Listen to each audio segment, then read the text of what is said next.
ओम शांति। ज्ञान मनन चिंतन की नमः के इस सुंदर श्रृंखला में हम मनन चिंतन कर रहे हैं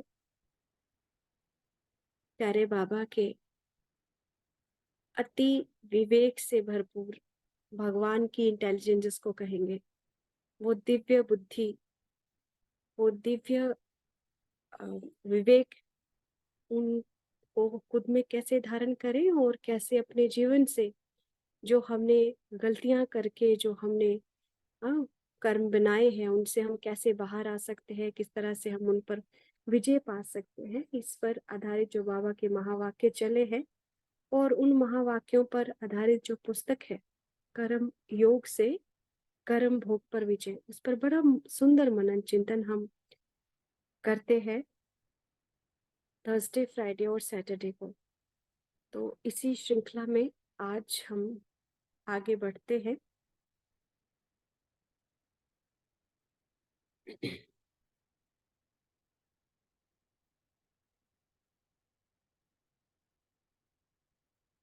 बाबा कह रहे हैं,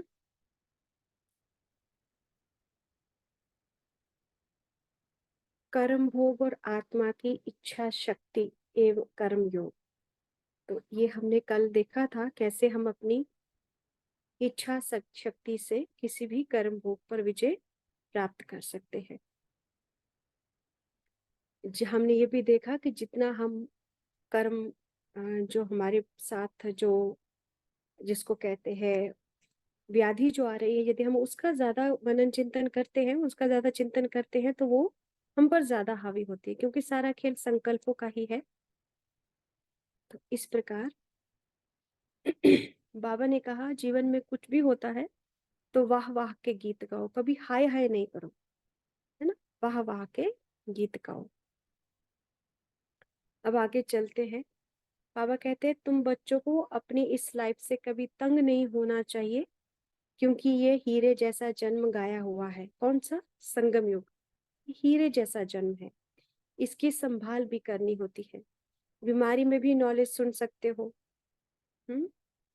और बीमारी में भी नॉलेज सुन सकते हो, बाप को याद कर सकते हो। जितने दिन जिएंगे कमाई होती रहेगी, हिसाब किताब चुकतू होता रहेगा।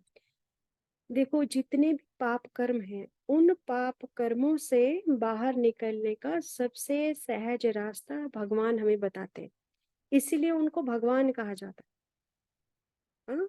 जो भगवान की मत है वो संसार के बड़े से बड़े ज्ञानी से भी ऊपर की मत है, क्योंकि भगवान ज्ञानियों का भी ज्ञानी है।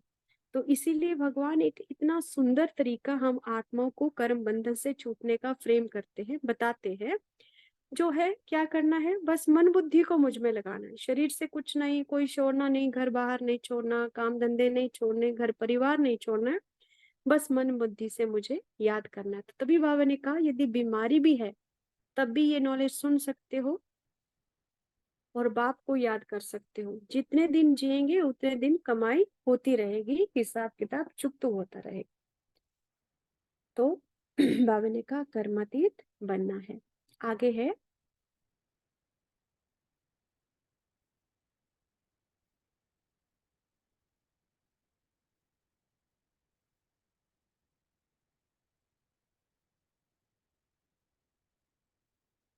कर्म भोग की आशंका और उससे बचने का विधि विधान। कर्म भोग की आशंका और उससे बचने का विधि विधान। कर्म भोग और कर्म भोग की आशंका से बचने का विधि विधान क्या है? तो बाबा बता रहे हैं कर्म भोग की वेदना तो आत्मा को दुखी करती ही है, परंतु प्राय आत्माएं कर्म भोग ना होते हुए भी कर्म भोग आने की आशंका से दुखी रहती है। देखो कईयों को ना डर रहता है, अच्छा किसी को कोई बीमारी होगी तो हमें लगता है अरे हमें ना हो जाए, हमारे परिवार में ऐसा होगा तो क्या हो जाएगा। ये क्यों हो रहा है? अज्ञान है ना। केवल हम दूसरों की वेदना देख करके डर जाते हैं। तो कर्म भोग की वेदना तो आत्मा को दुखी करती ही है, परंतु प्राय आत्माएं कर्म भोग न होते हुए भी कर्म भोग आने की आशंका से दुखी रहती हैं। इस कर्म भोग न होते भी उसकी आशंका से दुखी होने का कारण क्या है? जब तक उसका ज्ञान नहीं है तब तक आत्मा इस दुख से मुक्त नहीं हो सकती, है ना। जब पता ही नहीं कि कर्म भोग आया क्यों, कर्म भोग का कारण क्या है, यही पता नहीं है, तो आत्मा वो डरेगी, उसको किसी ना किसी दुख के आने की आशंका रहेगी, और ना ही वो उससे बाहर निकल सकती है उस आशंका से भी। अज्ञानता इस कर्म भोग का मूल कारण है ना। किसी कर्म भोग आने की आशंका होना कि मुझे कहीं ये प्रॉब्लम ना हो जाए, मेरे घर में कोई फाइनेंशियल, ये मैंने अपने लौकिक परिवार में काफी देखा। किसी की वेदना देखते हैं ना तो उनको डर रहता है कहीं हमारे बच्चे इस तरह से ना निकले, ऐसा ना हो जाए, ये हो गया तो वो होगा, ऐसा ऐसा। कोरोना में जब देखा, अच्छा उस परिवार में ये चलेगा, उससे हमारे परिवार का कोई व्यक्ति ना चला जाए, ऐसा। तो ये आशंका, तो ये आशंका क्यों है? अज्ञानता इस कर्म भोग का मूल कारण है।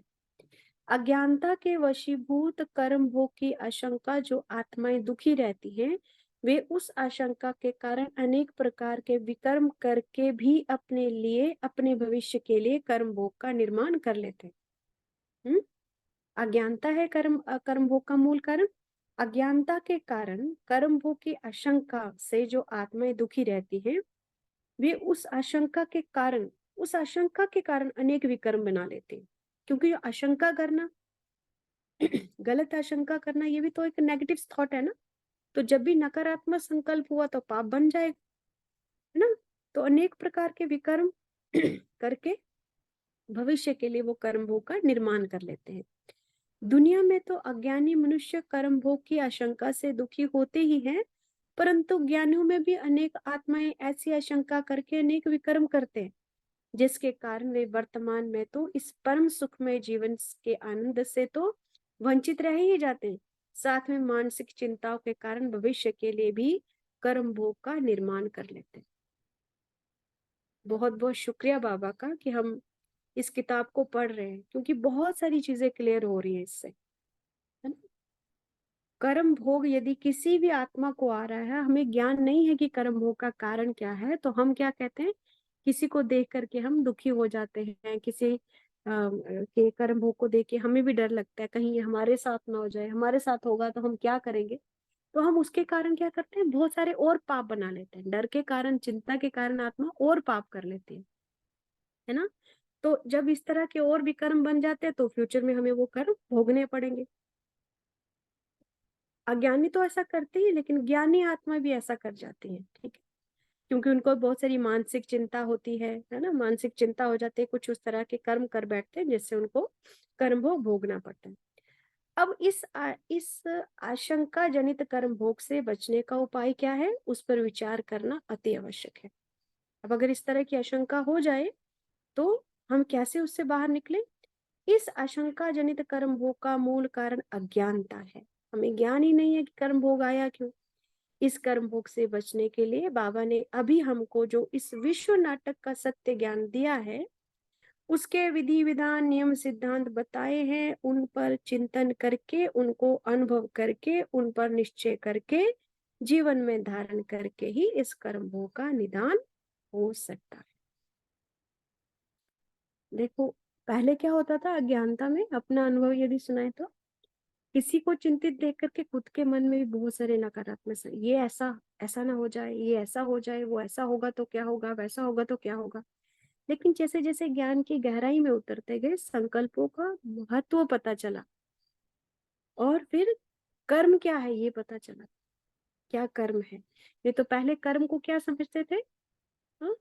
जैसे किसी ने किसी के जीवन में कुछ घटित होता है तो लोग कहते हैं कि देखो इसके कर्म बेचारी के फूटे हैं, तो बार बार कुछ और करेंगे, हाँ जी कर्मों की बात है ऐसे। लेकिन कर्म को समझते कोई आध्यात्मिक टर्म है, कोई ये स्पिरिचुअल टर्म है, इसका और कोई नॉर्मल मीनिंग नहीं समझते। लेकिन जब ज्ञान में आए तब हमें पता चला कि कर्म माना मैं आत्मा इस शरीर से जो कुछ कर रही हूँ वो कर्म है। भले सोच भी रही हूँ इस शरीर में रह करके, वो भी कर्म है। सोच से कर्म बनता है ना। सोच, बोल और इंद्रियों से जो मैंने कर्म किया, देखना, सुनना, खाना, पीना, सोना, जागना, चलना, बैठना, नहाना, धोना, गाना, ये सब कर्म है।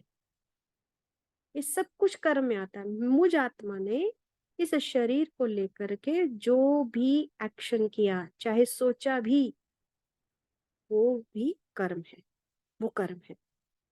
तो अब कर्म भोग क्यों आया? क्योंकि अब हमें पता है कर्म भोग का कारण क्या होता है। सबसे पहला बीज है संकल्प, नकारात्मक संकल्प, व्यर्थ संकल्प, ये सब कर्म भोग का बीज है।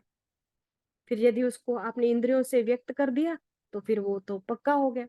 लेकिन यदि संकल्प लेवल पे ही उसको बदल दो, है ना, जैसे मुझे कोई नेगेटिव थॉट आया तो मैंने इंद्रियों तक आने से पहले उसको बदल दिया, तो फिर वो उसका मैंने बीजारोपण नहीं किया। लेकिन यदि मैंने बीजारोपण कर दिया, फिर उससे बहुत सारे फूल, पत्ते, पत्तियां निकलेंगे, फिर उनको भोगना पड़ेगा। इसीलिए कहते पहले संकल्पों को शुद्ध करते जाओ।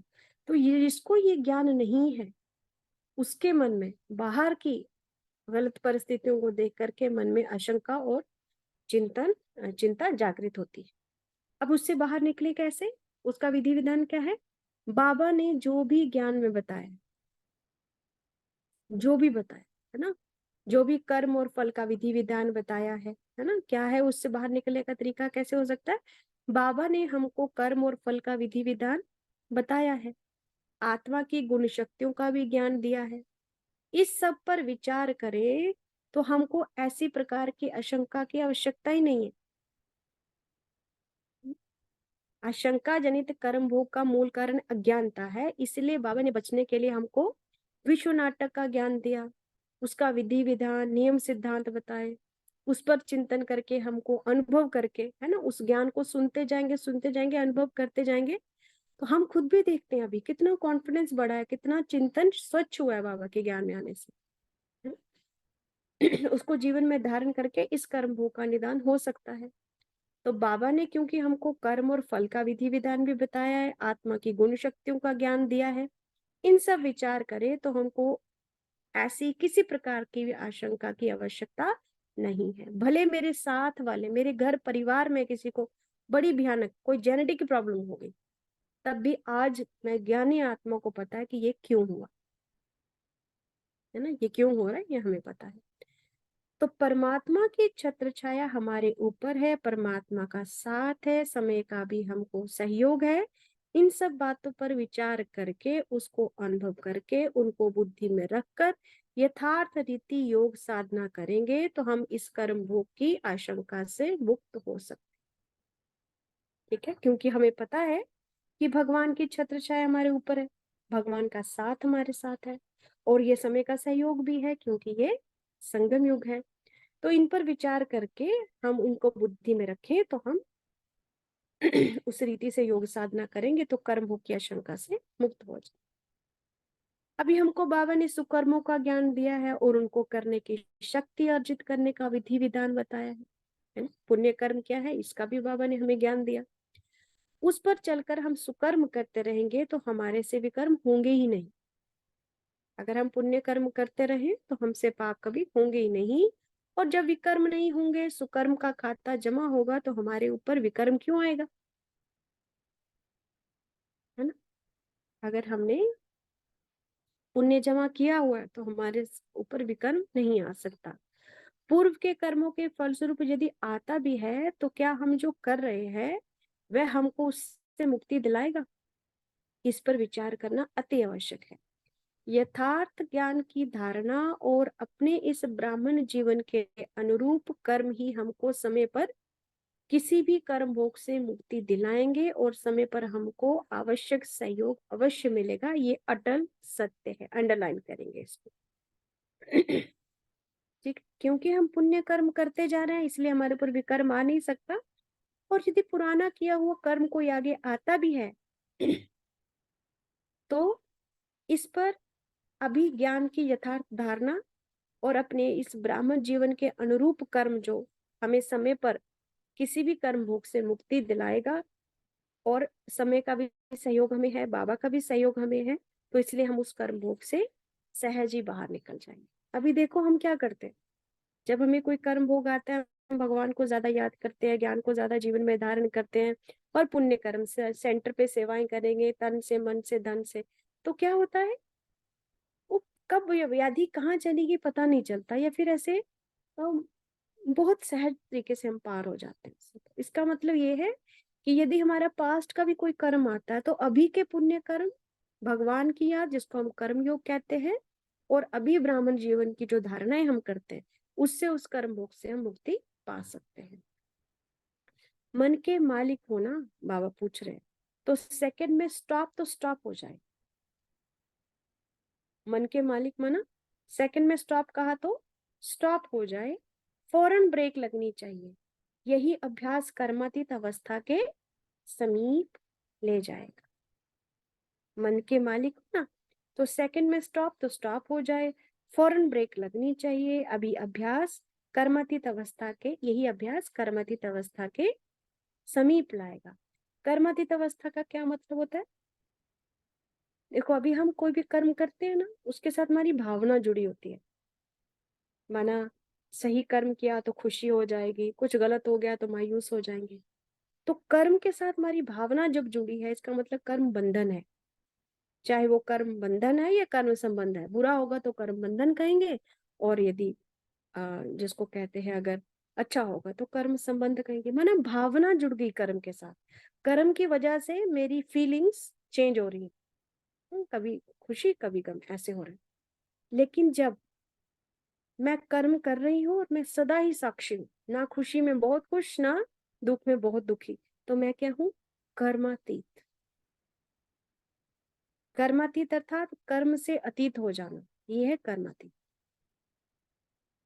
ठीक है, तो संकल्पों पर सदा ब्रेक, जल्दी ब्रेक लग जाए, मतलब फौरन ब्रेक लग जाए, ऐसा करना है। जैसे फौरन ब्रेक लगाने का क्या मतलब? संकल्प अधिक नहीं चलने चाहिए। अगर अधिक संकल्प चलते हैं तो आत्मा की शक्ति ड्रेन होती है ना। तो इसलिए अभी ये अभ्यास करना है कर्मातीत अवस्था के समीप जाने का। संकल्प करने में भी, कर्म करने के कर्म में भी फुल पास। ऑर्डर दिया मन बुद्धि को कि न्यारे होकर खेल देखो, तो परिस्थिति आपके इस अचल स्थिति के आसन के नीचे दब जाएगी। देखो, यही है अंतिम पेपर भी। अंतिम पेपर भी सेकंड का है। क्यों बोला बाबा ने अंतिम पेपर सेकंड का है? क्योंकि उस समय भी, क्योंकि बाहर बहुत हलचल होगी, बहुत भयानक दृश्य होगा, तो क्या होगा फिर? पल में उससे न्यारे जो हो सकेगा वो ही पास विद ऑनर होगा, है ना। जो ड्रामा को साक्षी हो, जो साक्षी हो जाएगा उस समय, जिसके मन में कोई भी संकल्प विकल्प नहीं आएंगे, वो जो है पास विद ऑनर हो जाएगा। कर्म भोग से मुक्त होने का विधि विधान। कर्म भोग का कारण क्या है, उससे मुक्त होने का विधि विधान क्या है, उसके संबंध में बाबा ने विस्तार से बताया है। ये कर्म क्षेत्र है, यहाँ आत्मा जो भी कर्म करते हैं उसका फल आत्मा को भोगना ही पड़ता है, और कल्पांत में समस्त कर्मों का भोग भोग कर पूरा करना होता है। कल्प के अंत में सबका भोग भोग करके पूरा करना होता है। अच्छे कर्मों का फल तो आत्मा सुख के रूप में भोगती है, परंतु बुरे कर्मों के कर्म भोग को भोगने और उससे मुक्त होने का विधि विधान इस सृष्टि में है, उसके संबंध में कुछ विचार करते हैं। इसमें दैहिक मानसिक भोगना के रूप में आत्मा को अपने बुरे कर्मों का अधिकांश भाग तो दैहिक और मानसिक भोगना के रूप में आधे कल्प से ही भोग कर पूरा करना होता है। हमने किसी को दुख दिया है, तो उसका इफेक्ट कहाँ होगा? मेरी देह पर और मेरी मनसा पर। तो दैहिक और मानसिक भोगना के रूप में आत्मा उसको पूरा करती है, उस हिसाब किताब।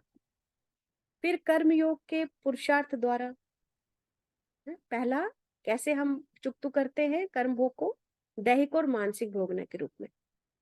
मैक्सिमम जो बुरे कर्म है उनका भाग, उनका अधिकांश भाग आत्मा दैहिक और मानसिक भोगना के रूप में पूरा करती है। फिर कर्मयोग के पुरुषार्थ द्वारा, वास्तविकता तो ये है कि योग भी एक प्रकार का भोगी है जो स्वेच्छा से भोगा जाता है, और उसमें हमको कर्म भोग के कारणों का भी ज्ञान होता है।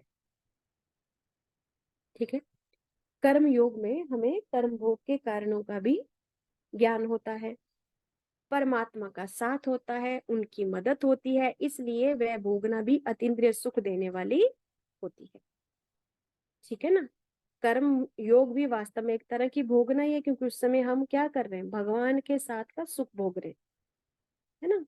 तो ये भी भोगना ही है, लेकिन ये स्वेच्छा से हम भगवान के साथ अ, अपना मन बुद्धि जोड़ते हैं और परमात्मा का साथ हमें मिलता है, तो उनकी मदद मिलती है, इसलिए ये भोगना हमें अतीन्द्रिय सुख देता है। इस जन्म में कोई पाप कर्म तो नहीं किए, इस जन्म के पाप बाप को बता दो तो हल्के हो जाएंगे, नहीं तो दिल अंदर खाता रहेगा।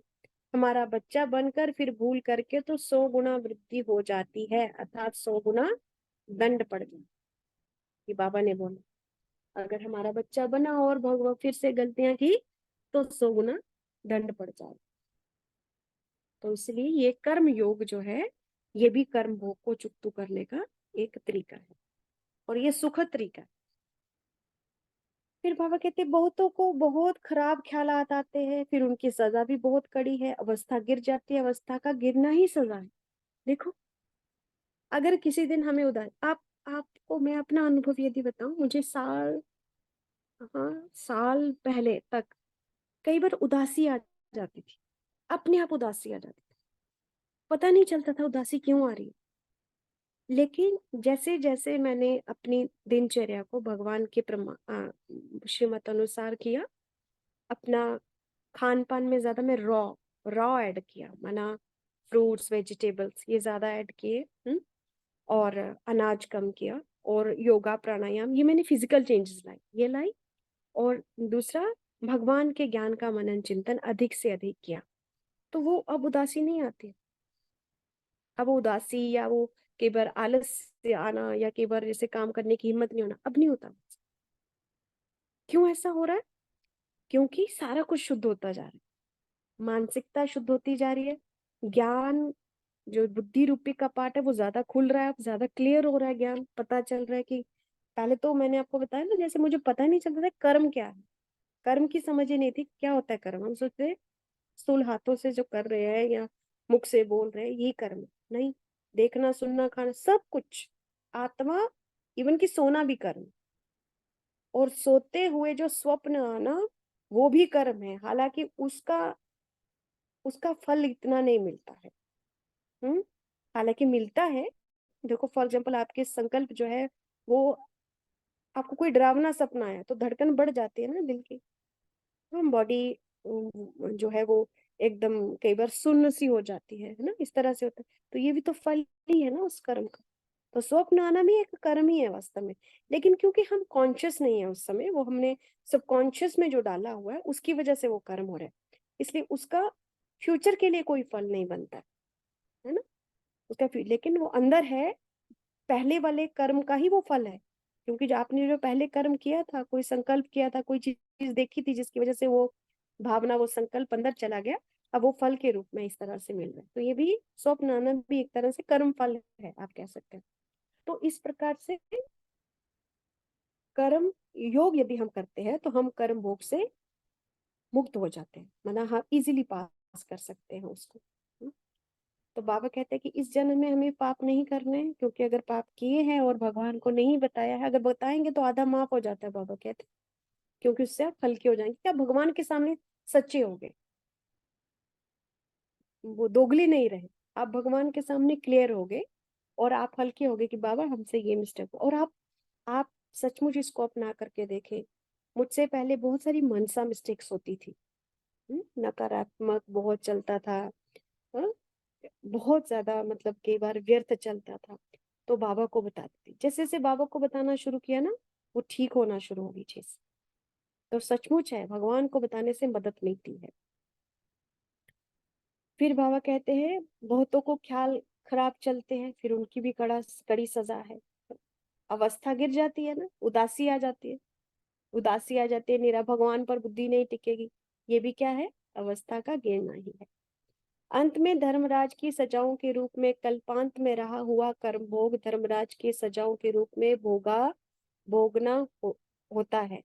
देखो, अगर फॉर एग्जाम्पल ये सब ज्ञान का मार्ग जो है ये अब खत्म हो गया ना, क्योंकि ज्ञान जितना देना था बाबा ने वो दे दिया, अब समाप्ति कर रहे हैं हम।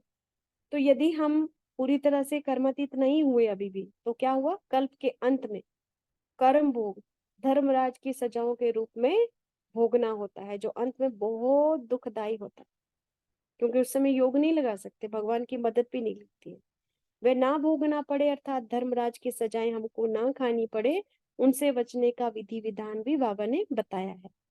बाबा ने ये ज्ञान दिया है कि धर्मराजपुरी की सजाएं क्या है और कैसे धर्मराज की सजाओं से बच सकते हैं, उसके लिए क्या पुरुषार्थ करना चाहिए।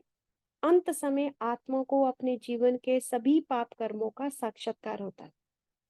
जो भी पाप किए ना उनका साक्षात्कार होता है और आत्मा उसमें पश्चाताप करती है।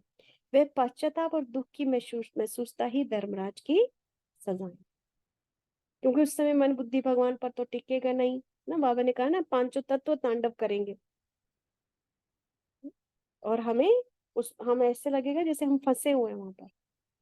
तो उस समय बहुत मन करेगा कि हम भगवान की याद में बैठे, लेकिन नहीं बैठ पाएंगे। तो इस प्रकार उस समय बहुत पश्चाताप होगा और अपने कर्मों का दुख की महसूसता बहुत होगी। धर्मराज की ट्रिब्यूनल क्या है? धर्मराज की ट्रिब्यूनल, कर्म का फल तो हर आत्मा को मिलता ही है। ये इस विश्व नाटक का अनादि नियम है, हर कर्म का फल मिलता है। परंतु जो आत्मा जानते हुए परमात्मा के मना करने पर भी कोई गलत कर्म करता है, उसके लिए ट्रिब्यूनल बैठती है। देखो, हर कर्म का फल मिलता है, लेकिन जो आत्माएं जानबूझकर मना करने पर भी गलत कर्म करते हैं, उनके लिए ट्रिब्यूनल बैठती है और उसका कई गुना दंड मिलता है। उसके लिए बाबा ने कई बार कहा है कि ट्रिब्यूनल उन बच्चों के लिए बैठेगी जिनको बाबा ने ज्ञान दिया, सावधान किया, फिर भी वे विकर्म करते हैं, बाप का नाम बदनाम करते हैं। बाबा ने ये भी कहा है कि उस समय धर्मराज ये सब साक्षात्कार कराएगा कि तुमको ब्रह्मा द्वारा अमुक रूप से अमुक स्थान पर सावधान किया, फिर भी तुमने पाप कर्म किए, अब उन कर्मों की सजा खानी ही पड़ेगी। कर्म के विधि विधान अनुसार विधान को जानते हुए विकर्म करना, परमात्मा के मना करने पर भी विकर्म करना, उनकी सजा अधिक मिलती है। ठीक है, कर्म के विधि विधान अनुसार हमें पता है कि कर्म क्या है ना, वो उसकी सजा किस हद तक हो सकती है। तो कर्म का विधि विधान भी जानना, परमात्मा के मना करने पर भी पाप करना, उसकी सजा अधिक मिलती है। ये राज भी ड्रामा में नूंदा हुआ है कि ऐसे कर्मों का अंत समय साक्षात्कार होता है, जिससे पश्चाताप की महसूसता बढ़ जाती। तुम्हारे लिए तो ट्रिब्यूनल बैठेगी खास उन बच्चों के लिए जो सर्विस लायक बनकर फिर ट्रेटर बन जाते हैं। दान देकर फिर बहुत खबरदार रहना है, फिर ले लिया तो 100 गुना दंड पड़ जाता है। बाबा कह रहे हैं, बाप कहते हैं एक दो से सेवा मत लो। देखो, एक दो से सेवा मत लो, कोई अहंकार नहीं आना चाहिए। दूसरे से सेवा लेना ये भी देह अहंकार है ना। रखते हैं ना अपने सबॉर्डिनेट्स, मेरे मुझे ये मदद करे, मुझे ऐसा है ना, सबॉर्डिनेट्स रखते हैं ना। बाबा तो को समझाना तो पड़े ना, नहीं तो जब ट्रिब्यूनल बैठेगी तब कहेंगे हमको पता थोड़ी था कायदे कानून का, इसलिए बाप समझा देते हैं, फिर साक्षात्कार कराए सजा देंगे। ठीक है, एक दो से सेवा नहीं लेनी, सभी आत्माएं हैं, क्योंकि बहुत सारी आत्माएं जो सेवाधारी अगर हम रखते हैं, उनके मन में जो भी संकल्प चलते हैं उनका भी बोझ हमें लगता है फिर। श्रीमत पर ना चलते तो नाम बदनाम करते हैं। भल बच्चे हैं, परंतु बच्चों को ऐसे थोड़े ही छोड़ेंगे। हाँ, ट्रिब्यूनल बैठती है, बच्चों को तो और ही कड़ी सजा मिलती है, क्योंकि बच्चों को पता था, फिर भी ऐसा किया, क्योंकि धोखा देते हैं। बाप तो उस समय मुस्कुराते हैं, कहते हैं इनको कुल्हाड़ी से टुकड़ा टुकड़ा करो। देखो, बाबा के इतने कड़े शब्द पहले नहीं सुने कभी भी, है ना। तो बाप तो उस समय मुस्कुराते हैं, कहते हैं इनको कुल्हाड़ी से टुकड़ा टुकड़ा करो, फांसी की सजा देने वाले रोते हैं क्या? ऐसे थोड़ी बच्चों पर दया कर देंगे। सोचो, ये है धर्मराज बाबा का, धर्मराज का रूप। तो श्रीमत पर नहीं चलते हैं तो नाम बदनाम करते हैं फिर। बल बच्चे हैं, परंतु ऐसे को बाबा छोड़ेंगे नहीं। ट्रिब्यूनल बैठती है, बच्चों को तो और ही कड़ी सजा मिलती है, क्योंकि बच्चे धोखा देते हैं। बाप तो उस समय मुस्कुराते हैं, कहते हैं इनको कुल्हाड़ी से टुकड़ा टुकड़ा करो। फांसी की सजा देने वाले रोते हैं क्या? हम्म? ऐसे थोड़ी बच्चों पर दया कर देंगे। अभी है ही क्यामत का समय, सबका हिसाब किताब चुकता होता है। ये बना बनाया अनादि ड्रामा है। ये बना बनाया अनादि ड्रामा है, चलता रहता है माना, रुकता नहीं कभी। जिसको साक्षी होकर देखते हैं कि कौन अच्छा पुरुषार्थ करते हैं। माया का तूफान अथवा कुसंग पीछे हटा देता है, खुशी गुम हो जाती है। ठीक है ना, जब हम किसी फैमिलियरिटी में आते हैं, या किसी संबंध संपर्क में ज्यादा फंस गए, या किसी आकर्षण में ज्यादा फंस गए, किसी लेन देन में ज्यादा फंस गए, तो समझो भगवान से दूर हो गए। भारत में ही राम राज्य था, भारत में ही रावण राज्य है। रावण राज्य में 100% दुखी बन जाते हैं। ये खेल है। ड्रामा में जो नूंद है वह फिर भी होगा। हम किसकी ग्लानि नहीं करते हैं। ये तो बना बनाया अनादि ड्रामा है। फिर बाबा कहते देखो, ड्रामा ड्रामा क्यों बाबा, क्यों बार बार बोल दे, ताकि न्यारे रहे। नहीं तो क्या होता है, किसी की गलती यदि गा रहे हो तो उसका इफेक्ट हम पर पड़ जाता है ना। किसी के दुख को देख करके भी हम दुखी हो जाते हैं। इसलिए बाबा क्या कहते हैं, साक्षी हो जाओ, ड्रामा है। ये क्यामत का समय है, सभी का पुराना हिसाब किताब चुकतू होना है और नया जन्म होना है। चोपड़ा होता है धन का, यहाँ फिर चोपड़ा है कर्मों के खाते का। आधा कल्प का खाता है। मनुष्य जो पाप कर्म करते हैं वह खाता चलता आया है। मनुष्य जो पाप कर्म करते हैं वह खाता चलता आया है। समझते नहीं है कि बाप के साथ में धर्मराज भी है। अगर कुछ ऐसा करते हैं तो हमारे ऊपर भारी दंड पड़ जाता है। जब समय आएगा तो बाप इन सब से हिसाब किताब लेंगे। क्यामत के समय सबका हिसाब किताब चुकतू होता है ना। तो क्यामत के समय सबका हिसाब किताब चुकतू होता है। तो ये क्यामत ही चल रही है अभी, है ना। मूसलाधार वर्षा, अर्थक्वेक आदि सब होना, तो प्रकृति भी तांडव करेगी। मूसलाधार बरसात, अर्थक्वेक आदि सब होना है। अभी तुम बच्चों ने ड्रामा का सब राज समझा है। अब तुम बच्चों ने ड्रामा का सब राज समझा है।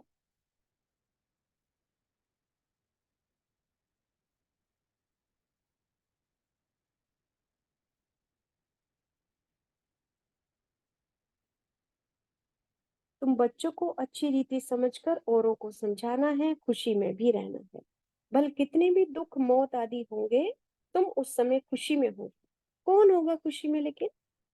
जिसको भगवान के ज्ञान पर पूरी तरह से निश्चय होगा, जिसको ड्रामा के राज पर पूरी तरह से निश्चय होगा, जिसको अतीन्द्रिय सुख का अनुभव होगा, वो खुशी में होगा।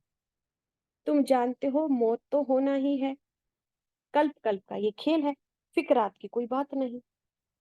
देखो कहाँ से फिक्र खत्म हो जाती है। मैं जब शुरू में ये सब सुनती थी ना, जब नया नया मैं ज्ञान में आई थी, तो मुझे मुझे लगता था अरे मैं तो बहुत लेट आई हूँ ज्ञान में, अरे विनाश हो जाएगा, मैंने तो कोई पुरुषार्थ किया ही नहीं भी।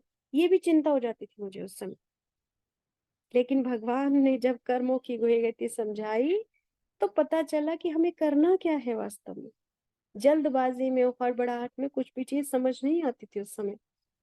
और ईश्वर की अनुकंपा ज्यादा थी, तो मुझे बहुत अत्यंत सुख का बहुत अनुभव होता था। परम धाम के बहुत साक्षात्कार बाबा कराते थे, कुछ पिछली भक्ति का कोई फल होगा, तो इस प्रकार से वो बहुत अनुभूतियां होती थी। तो मन करता था कि अभी ना परम धाम से नीचे नहीं उतरे, ऐसा।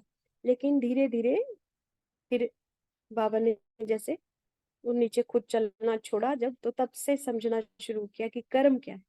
तो यदि मेरे कर्म कहीं पर भी किसी भी तरह से जुड़े हुए हैं, तो मुझे उसकी भोगना आएगी ही। और उससे बाहर निकलने का तरीका है कर्म भोग। जैसे एक एक उस समय संकल्प बहुत फेमस करते थे, अरे विनाश के समय ना एक एक तन में 5 5 आत्माएं होंगी, ऐसा। ये बहुत होता था उस समय। और मुझे ज्ञान की इतनी गहराई नहीं थी तब पता। और मेरे युगल ने भी शरीर छोड़ा था जल्दी जल्दी में। तो वो मुझे ऐसे लगता था, जब भी मुझे कोई व्याधि आती थी, मुझे लगता था कहीं वो तो नहीं आ रहे हैं या कुछ इस तरह से तो नहीं है, क्योंकि वो एक अकाले मृत्यु थी। तो ये सब रहता था। लेकिन फिर जब मैं ज्ञान की गहराई में और उतरी, तब पता चला कि कौन सी आत्माएं किसके तन में पांच पांच होंगी, जिनके साथ हिसाब किताब होगा। जिसके साथ हिसाब किताब ही नहीं है, उसके तन में थोड़ी प्रवेश करेंगे। जिन आत्माओं के साथ, जिन आत्माओं का हिसाब किताब रह जाता है, उनके साथ वो सब होता है। ठीक है। धर्मराज की सजा भी उन्हीं आत्माओं को मिलती है जो इस समय भी भगवान की बात नहीं समझ रहे हैं, जबकि ज्ञान पता है। कितनी आत्माओं को ज्ञान में आता हुआ देख रहे हैं, वो पता है। ज्ञान से प्राप्तियां भी हुई है जीवन में, वो भी पता है। लेकिन फिर भी अपने देह अभिमान के कारण पाप करते हैं, भगवान का नाम बदनाम करते हैं। उनको भी धर्मराज की सजा मिलती है। तो इस प्रकार से जो जिन आत्माओं को बहुत सहज, जो एकदम भगवान की याद में टिके होंगे, उनको बहुत खुशी होगी, कोई फिक्रात की बात नहीं होगी उनके लिए। बाप ने याद की यात्रा सिखलाई है। और देखो, इसी ज्ञान के मनन चिंतन का इफेक्ट मैंने कोरोना काल में देखा। मुझे कभी भी चिंता नहीं हुई कोरोना की कि अरे मुझे ना हो जाए या मेरे परिवार, मेरे बच्चों को नहीं। हाँ, हम सिक्योर जो सेफ्टी मेजर्स थे वो ले रहे थे कि शरीर को कैसे स्वस्थ करे, कैसे किस तरह से करे, वो हम कर रहे थे जरूर। लेकिन ये चिंता नहीं थी कि किसी को हो जाएगा, अगर हो जाए तो क्या होगा, तो क्या, तो ऐसा नहीं था इस तरह से। ये सब ज्ञान के कारण ही था। हालांकि मैक्सिमम लोग जो है वो इसी चिंता के कारण ज्यादा बीमार हो रहे थे। तो इस प्रकार बाबा ने कहा, बाप ने याद की यात्रा सिखलाई है ना, जिससे हम कर्म बंधन से न्यारे हो कर्मातीत हो जाएंगे। अंत में सब साक्षात्कार होंगे, फिर कुछ कर नहीं सकेंगे। तो अभी जो बाबा दे रहे हैं ना, ये हमें करते जाना। अंत में हम फिर कुछ कर नहीं सकेंगे। अफसोस करेंगे, फिर तो सजा खानी पड़ेगी, क्योंकि हमें पता होगा कि भगवान आया था और हम कर सकते थे बहुत कुछ, लेकिन हमने किया नहीं। अब है धर्मराज की सजाओं से बचने का पुरुषार्थ। अगर धर्मराज की सजा नहीं खानी है तो हमें क्या करना है? अंत में मिलने वाली धर्मराज की सजाएं आत्मा को अति दुखदाई होती हैं। जब बाबा चले जाएंगे ऊपर, वो देखेंगे, साक्षी हो जाएंगे। जब अभी तो पालना देते हैं ना, तब कोई पालना नहीं देंगे। अंत में मिलने वाली धर्मराज की सजाएं आत्मा को अति दुखदाई होती हैं। उनसे बचने का एकमात्र उपाय कर्म योग का अभ्यास ही है। कर्मयोग का अभ्यास ही है। इस संबंध में भी बाबा ने अनेक अनेक प्रकार के महावाक्य उच्चारे हैं और हमको सावधान किया है। पुरुषार्थ सजाओं से बचने का करना है, नहीं तो बाप के आगे सजा खानी पड़ेगी। बाप के साथ धर्मराज भी तो है ना, वह तो जन्म पत्री जानते हैं। बाप का बनने के बाद ये विचार हर बच्चे को आना चाहिए कि हम बाप का बने हैं तो स्वर्ग में चलेंगे ही, परंतु हम स्वर्ग में क्या बनेंगे? शुद्ध कर रहे हैं बाबा, पूरा शुद्ध कर रहे हैं, है ना। इसीलिए हमें क्या करना है? बाबा की एक एक श्रीमत को पकड़ते जाना। और देखो, फायदा है इसमें बहुत।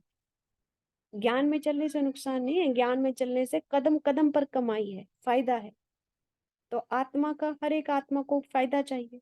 इंद्रिय सुख से फायदा ढूंढते हैं, अभी हमें अतीन्द्रिय सुख की और फायदा ढूंढना। तो हमें ढूंढना मन पाना है उसको, इस तरह से। स्वयं ही स्वयं का जज बनो। धर्म राजपुरी में जाने से पहले जो स्वयं स्वयं का जज बनता है, वह धर्म राजपुरी की सजाओं से बच जाता है।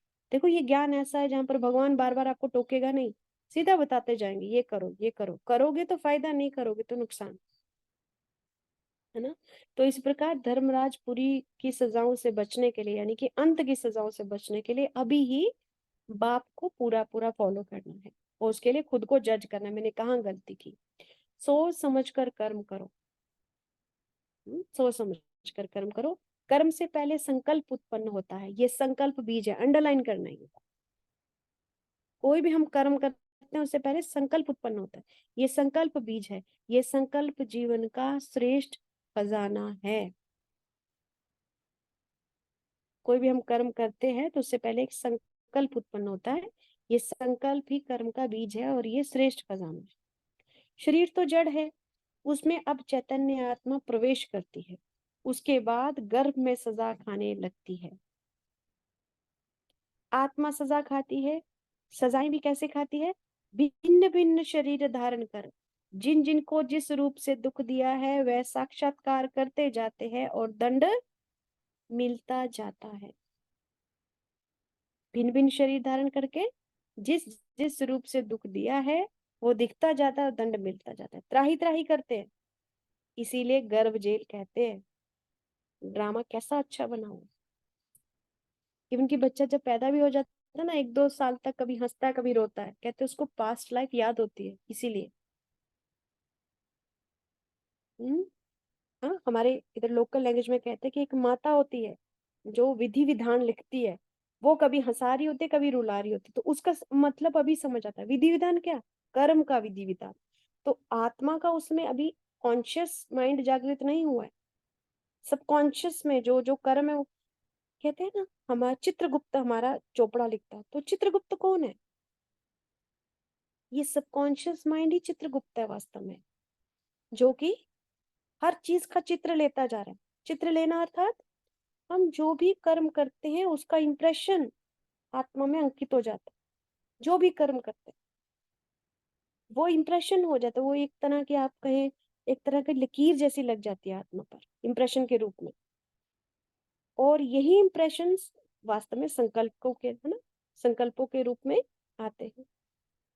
जैसे किसी आत्मा को कोई पर्टिकुलर तरह का म्यूजिक बहुत पसंद है, क्यों है पसंद उसको? क्योंकि वो आत्मा में, जैसे मेरा छोटा बेटा है ना, वो पहले से ही पियानो बजाना जानता था, कहीं से कोचिंग नहीं ली उसको, उसने किसी ने नहीं सिखाया, लेकिन वो खुद से ही बिना ट्रेनिंग के ही बजा लेता है, काफी अच्छी अच्छी धुनें निकाला। कैसे? पीछे से लेके आई आत्मा वो संस्कार, है ना। तो वो ये संस्कार क्या है? इंप्रेशन ही तो है ना। और ये कहाँ है? सबकॉन्शियस माइंड में। सबकॉन्शियस माइंड में है। तो ये सबकॉन्शियस माइंड भी क्या है? चित्र गुप्त। सबकॉन्शियस माना कॉन्शियस से नीचे है माइंड, है ना, गुप्त है। और वो ले रहा है चित्र किसका? आपके हर एक कर्म का। हर कर्म जो हमने किया वो फीलिंग के रूप में अंकित हो गया। कहाँ पर? सबकॉन्शियस माइंड में। तो हमने जो जो कर्म किए होते हैं उनका हमें फिर साक्षात्कार होता जाता है। कब? जब हमारा कॉन्शियस माइंड जागृत नहीं है। तो बच्चे की इंद्रियां ही नहीं डेवलप हुई तो कॉन्शियस माइंड तो है नहीं। और गर्भ में आत्मा है तब भी उसका कॉन्शियस माइंड नहीं बना हुआ, नहीं है। तो वो वही बातें उसको याद आती रहती हैं। उसी को हमारे यहाँ पर लोकल लैंग्वेज बोलते हैं, एक विधि विधान लिखने वाली माता होती है, वो इसको कभी हंसाती है कभी उड़ाती है। तो विधि विधान क्या है? कर्म का विधि विधान। हाँ, तो इस प्रकार से ये जो शरीर है ये जड़ है, चैतन्य आत्मा उसमें प्रवेश करती है। उसके बाद गर्भ में सजा खाने लगती है। आत्मा सजा खाती है। सजाएं भी कैसे खाती है? भिन्न भिन्न शरीर धारण कर जिन जिन को जिस जिस रूप में दुख दिया है उसका साक्षात्कार होता जाता है और दंड मिलता जाता है। त्राही त्राही करते हैं, इसीलिए गर्भ जेल कहते हैं। ड्रामा कैसा अच्छा बना। जन्म जन्मांतर का बोझा सिर पर है। साक्षात्कार कराते सजा देते जाएंगे। साक्षात्कार कराएंगे और सजा देते जाएंगे। बहुत सजाएं हैं जिनका पारावार नहीं है। एक एक जन्म के पापों का साक्षात्कार कराकर सजा देते हैं। ऐसा नहीं देते बाबा सजा, दिखाते हैं पहले ये किया था तुमने। वह तो जैसे जन्म जन्मांतर की सजाएं हो गई। होता बिजली मौफिक है परंतु उसकी भासना ऐसी होती है जैसे कि सेकंड में हजारों वर्ष की सजा खाते। होती थोड़ी देर, एक सेकंड में काफी हजारों साल का लगता है, ऐसा है। ठीक है, होता बिजली माफिक है परंतु उसकी भासना ऐसी होती है जैसे कि सेकंड में हजारों वर्ष की सजा खाते हैं।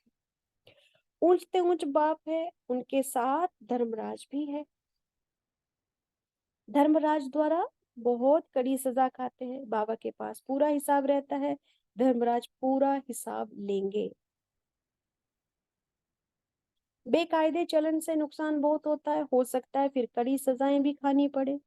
अगर अपने को संभालेंगे नहीं तो बाप के साथ साथ धर्मराज भी है, उनके पास बेहद का हिसाब किताब रहता है। अभी थोड़े समय में धर्मराज का रूप प्रत्यक्ष रूप में अनुभव करेंगे। हमारे लिए ये बात समय आने वाला है बहुत निकट।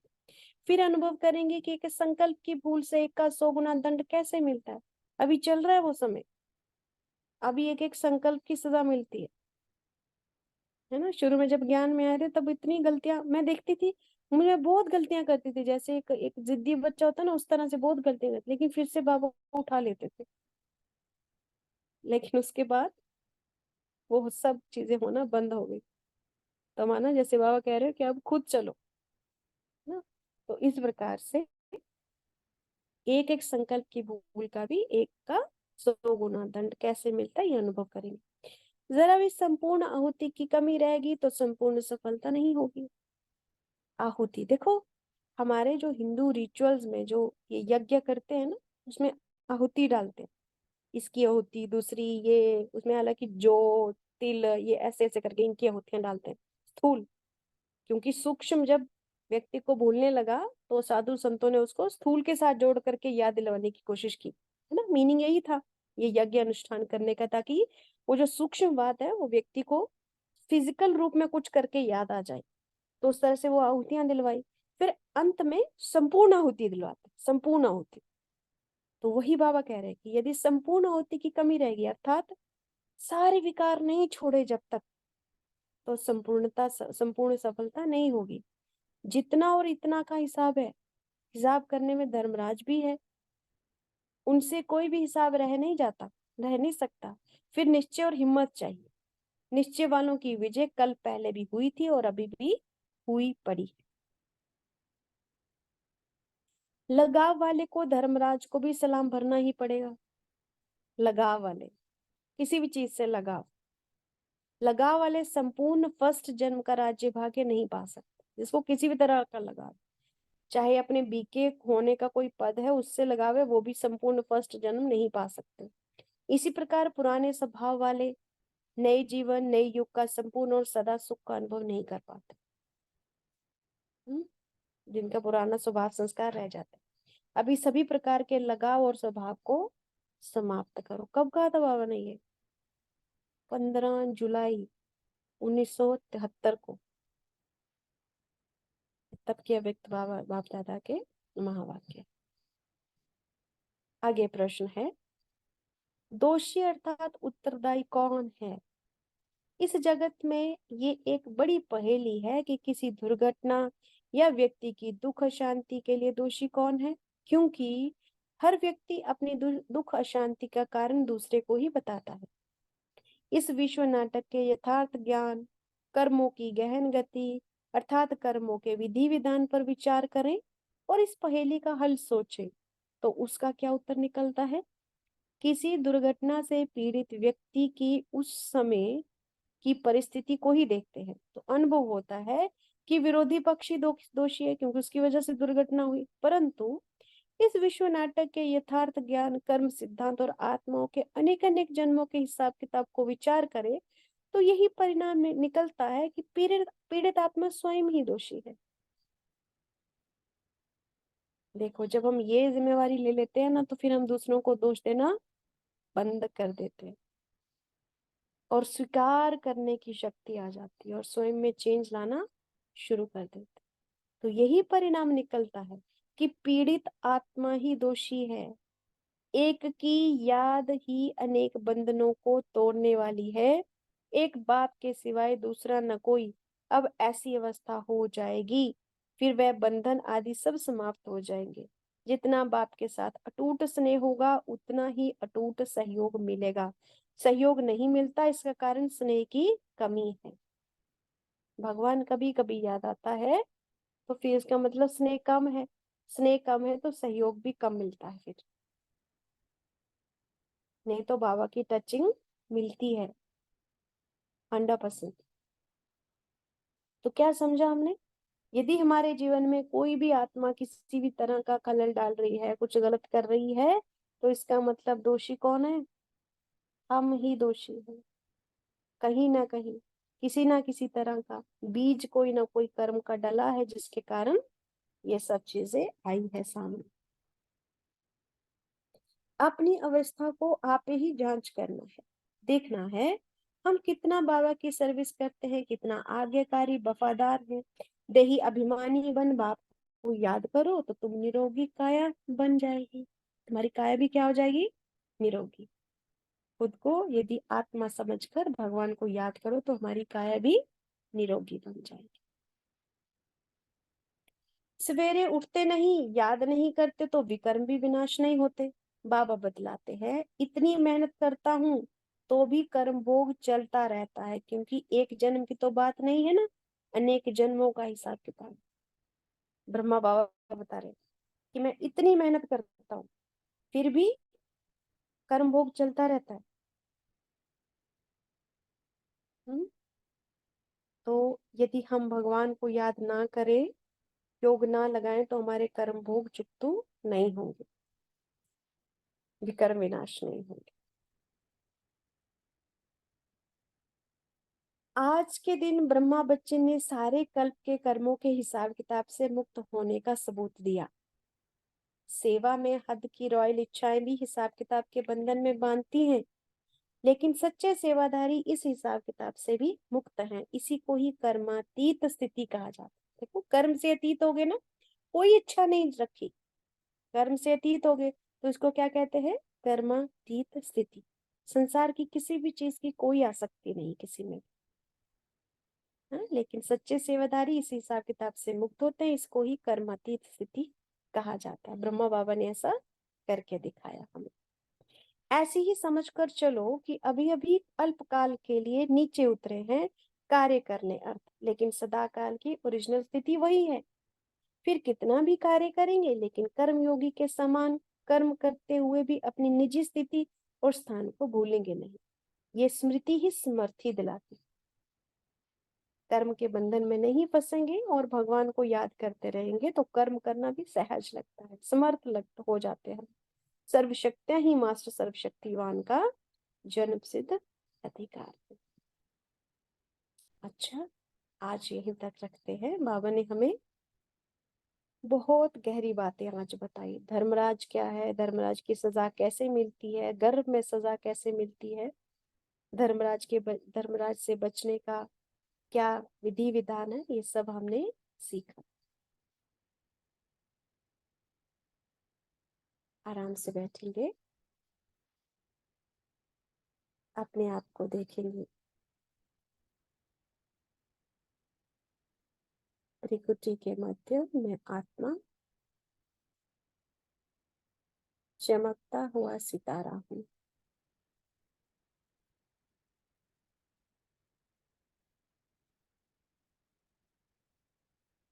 मैं आत्मा कर्म के विधि विधान को जानती हूँ।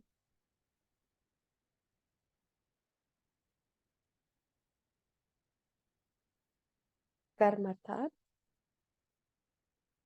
इस शरीर में रहकर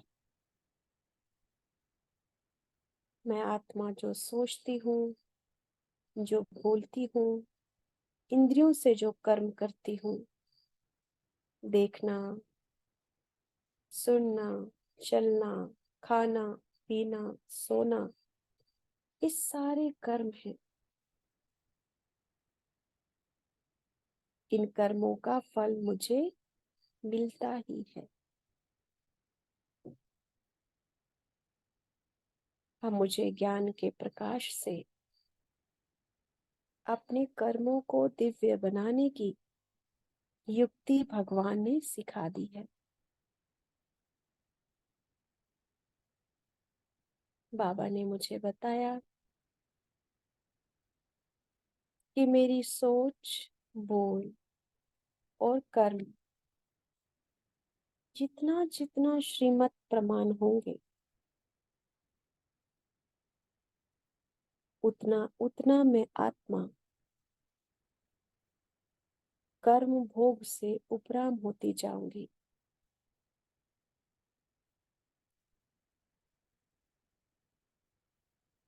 मैं आत्मा कर्म योग से किसी भी प्रकार के कर्म भोग को चुकतू कर सकती हूँ।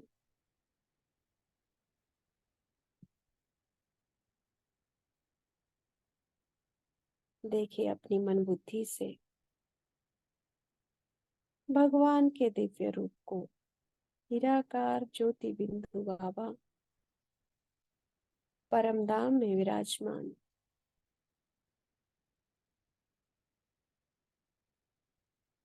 और मैं सितारा उनकी किरणों में बैठा हुआ।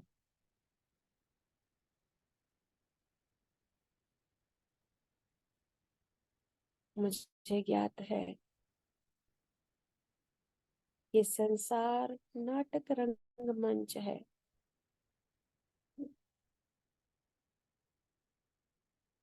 इसके किसी भी दृश्य में मुझे फंसना नहीं है। मुझे तो इस सत्य में टिकना है कि मैं आत्मा परमात्मा के करीब परम धाम में बिल्कुल समीप रहने वाली आत्मा हूँ। मैं बाबा के नयनों का नूर हूँ।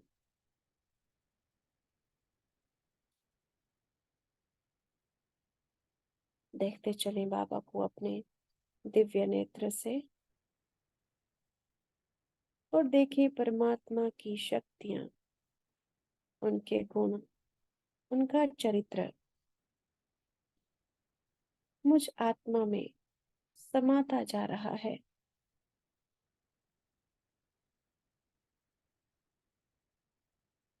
धन्यवाद करते जाएं बाबा का। बहुत बहुत शुक्रिया। हे पिताओं के पिता, आपका बहुत बहुत शुक्रिया। मेरी बुद्धि को शुद्ध करने का अनमोल खजाना आपने मुझे दिया है। इस ज्ञान को सुनने मात्र से ही बाबा मेरे कितने कष्ट समाप्त होते जा रहे हैं। आपका बहुत बहुत शुक्रिया बाबा। ओम शांति।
हेलो दी, ओम शांति। ओम शांति अंजलि बहन। दी कुछ पूछ सकती हूँ दी? हाँ हाँ, जरूर जरूर पूछिए। अभी मैं ये कहना चाह रही थी कि जैसे आप कुछ ना कुछ तो गलतियां होती रहती हैं, मतलब क्या ना, फिर भी कितने ही बाबा याद करते हैं तो गृहस्थ हाँ आश्रम में कुछ ना कुछ गलतियां होती ही हैं। हाँ हाँ, तो बिल्कुल। जैसे अभी आपने बताया था ना कि हर रोज अपने बाबा को बता दे तो हमारे ऊपर मन बना ना, तो उनसे हमें कम हो जाते हैं, हमारी जो हाँ गलतियां हैं हाँ, वो कम हो जाती हैं। बिल्कुल तो क्या बिल्कुल। हम जो हम बाबा के लिए चिट्ठी लिखते हैं उससे भी कम होता है? हाँ, वो एक्चुअली चिट्ठी लिखने का मतलब ही क्या है कि कई बार हम भगवान को बताने के लिए बैठते हैं ना, फिर मन बुद्धि कहीं और भाग जाती है, फिर कहीं और भाग जाती है ना, फिर वापस लाना पड़ता है बाबा जी की ओर, फिर बाबा को याद करें, फिर भाग रही है, फिर वापस लाना पड़ता है। जब हम लिखते हैं ना, तो लिखते हुए हमारा मन बुद्धि उसी पर एकाग्र रह रहा है। तो ऐसे देखो कि जैसे आप जी बाबा के सामने बैठे हो और आप लिख रहे हो, तो बाबा को बता रहे हो मीठे बाबा। जो जब लिख रहे हो तो बुद्धि भागेगी नहीं उधर उधर, क्योंकि उधर ध्यान होगा फिर आप। हाँ जी हाँ जी। तो मन बुद्धि इजिली है का, तो हम लिखो बाबा के सामने बैठ करके लिखो अपना सारा कुछ, रोज लिखो। इसको पोता मेल देना भी बोलते हैं, रोज लिखो। और आप देखना इसका जी वंडर। ये मेरा खुद का अनुभव है। मेरी अपनी एक आदत थी, सूक्ष्म एक आदत थी, वो छूटती नहीं थी। जब जब गलती होती बाबा को बताना, बाबा आज भी मिस्टेक होगी, बाबा आज भी मिस्टेक होगी, बाबा मैं छोड़ रही हूँ लेकिन मेरे से मिस्टेक हो रहा है, बाबा ऐसा हो रहा है। पूरा एकदम चिपक जाओ उसके साथ, आपको पता भी नहीं हम्म। चलेगा वो चीज कब खत्म हो जाती है, तो सच्चे दिल पे चली वो जाती है। भी वो जो जो चिट्ठियां हम लिखते हैं तो वो एक कॉपी पे ही रहने दें, या फिर नहीं उसके बाबा बाद, के आगे सेंटरों पे रख के आऊं? नहीं उसके बाद फाड़ दो भले, लिख दिया ना आपने, माना बाबा को आपके जी। संकल्प पहुंच गए, जी। आपके संकल्प बाबा को पहुंच गए, जब आपने लिख दिया ना उसके बाद भले जला दो कि कोई और ना पढ़ ले, भले आप उसको हम्म। फेंक दो, कुछ भी कर दो उसको। कॉपी में अगर रखेंगे किसी और के हाथ में लग गई कॉपी तो वो भी आपको कुछ उसका वो नहीं ना बन जाए कुछ और। नहीं, मैं ये और कहना चाह रही थी, मतलब जैसे सेंटरों में जो शिव बाबा की और ब्रह्मा बाबा के बड़े बड़े पोस्टर लगे हुए हैं, और हाँ वहाँ हाँ पे एक ऐसा वाइब्रेशन होता है ना अलग हिसाब का, हाँ तो वहाँ हाँ हाँ हम अपनी चिट्ठियां रख के फिर वहाँ पे हम प्रेयर करते हैं। एक वहाँ हाँ। रखना जरूरी है क्या? हम अपने घर में ही रख जरूरी सकते है, हैं? जरूरी नहीं है, जरूरी नहीं है। वहां इसलिए क्योंकि वहाँ जी। वायुमंडल अच्छा मिलता है ना हमें, तो वहां पर लिखना भी अच्छा लगता है हमें। घर में हो जी। सकता जी। है अभी आप लिख रहे हो फिर बच्चा आ जाए, सास ने आवाज लगा दी, ससुर आ गए, दूसरा आ गया, तीसरा आ गया, कोई ना कोई कर्म बंधन आ सकता है ना, तो एकाग्रता हाँ जी। टूट हाँ। जाती है। लेकिन सेंटर में जा करके भगवान के सामने हमें पता है कि हम गए इसी चीज के लिए, कि बैठ करके उधर आराम से दिल खोल के लिखो, सारा लिख दो, टोटल सारा लिख दो।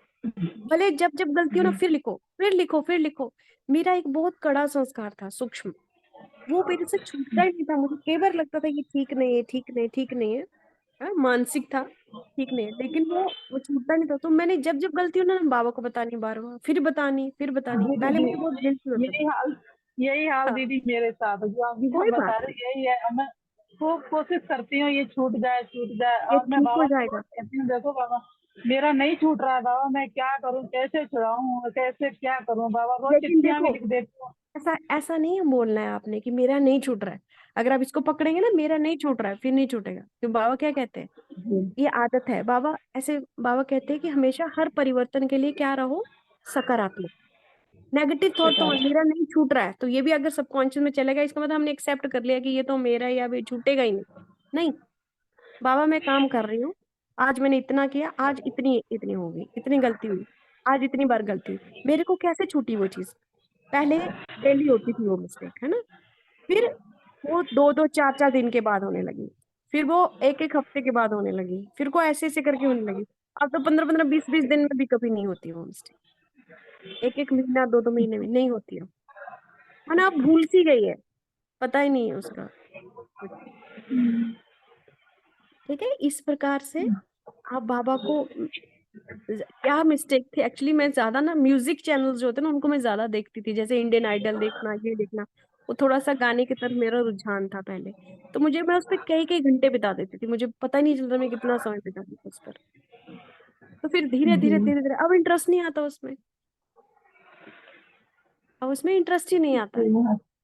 तो ये इस तरह से बाबा को बताते बताते बताते बताते ज्ञान की तरफ ज्यादा हो गए।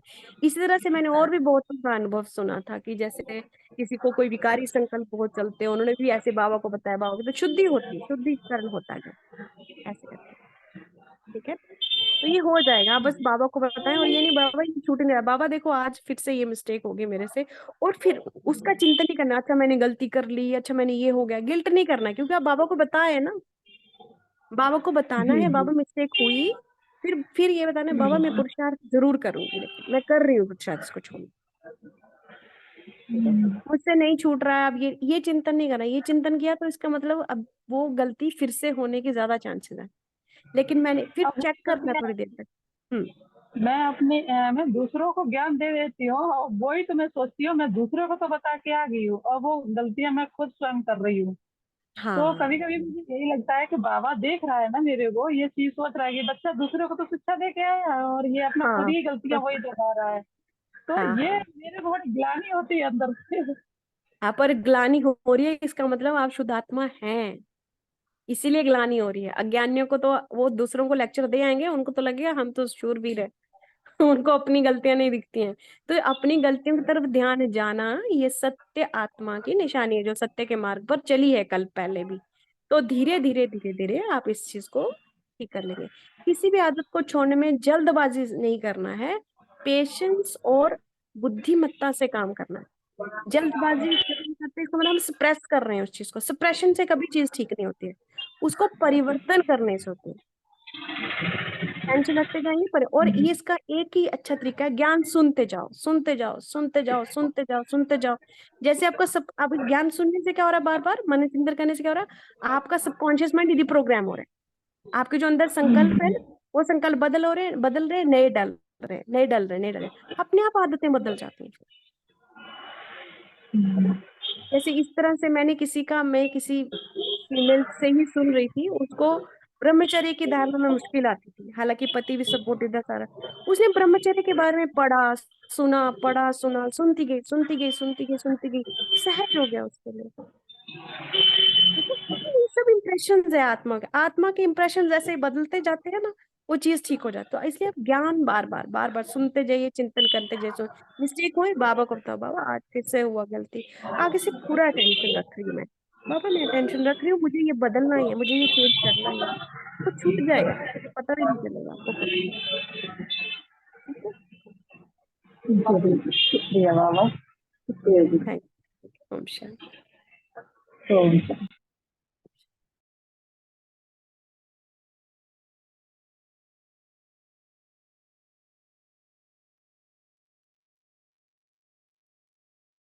और किसी का प्रश्न है तो पूछे, नहीं तो बंद करेंगे।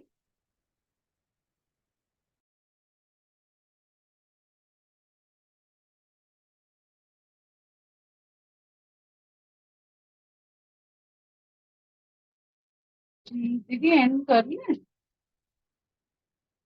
ठीक है, ओके। ओम शांति। हम शांति, thank you. Good night. Good night. Thank you.